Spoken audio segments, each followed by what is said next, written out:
This is my third time trying this. If it doesn't work, I'm just gonna wait. Anyway.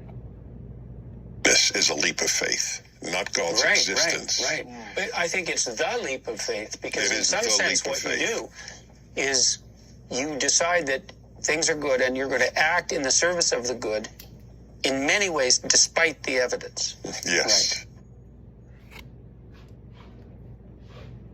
Look and act in the ways of good despite the evidence. There's plenty of evidence for what I may be preaching out there. And I appreciate those that preach with me.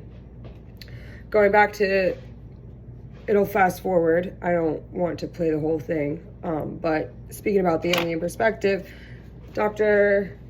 Clarissa Pentasestes, and I always get excited when I see a truck with the last name drive by. Jungian perspective, women's perspective, women's hearth story perspectives by the fires, cultural, correlated to scripture, correlated to other faiths. Great read. I really like the Jungian perspective of telling stories to empathize. Most people forget that Jungian was a student of Sigmund Freud, the great-grandfather of psychiatry, basically the one that started it all. And where people don't like Sigmund Freud is they judge based on the fact that he might have done some cocaine and that he had the Oedipus complex, basically the incest. However, we all came from somewhere. Even when you read the Torah, Adam and Eve, not Steve, okay? Taking it a step back to Sigmund Freud, so if this book, Women Who Runs with Wolves, is the Jungian perspective, which is basically adding emotional context to everything Sigmund Freud preaches, trying to take it beyond and evolve it into a more soul emotional aspect.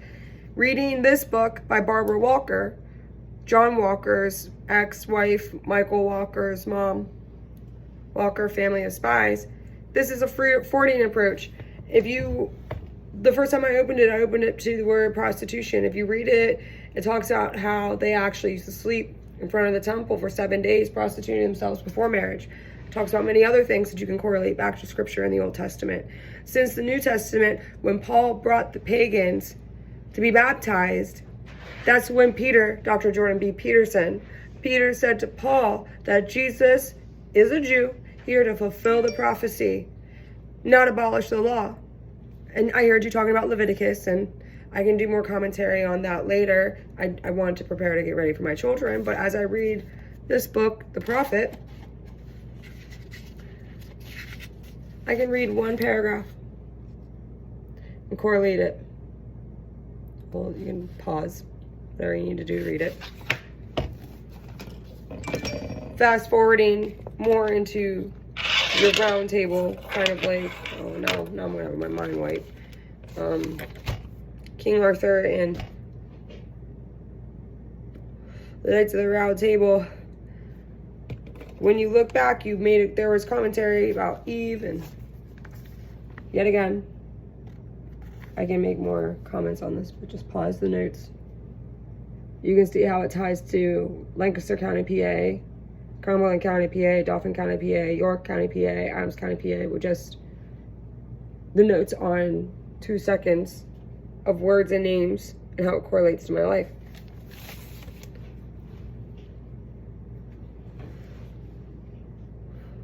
What's up, Scientology? How is Leah and her children? Shay Murray, whose family escaped the Jehovah's Witness, drove by recently from New Jersey. Are we still dealing with this House of Mormons and trading of the children for information? It was Doug Allen that said on Easter, "What do you mean you got both your kids? Isn't one with your dad and one with your mom?" So that must have been why my daughter Shiloh was found on Twitter my first night at security at Hollywood Casino, some fucking stranger's house. That's why I'm very excited to head to Burger King now, so I can see my kids and make sure they're alive.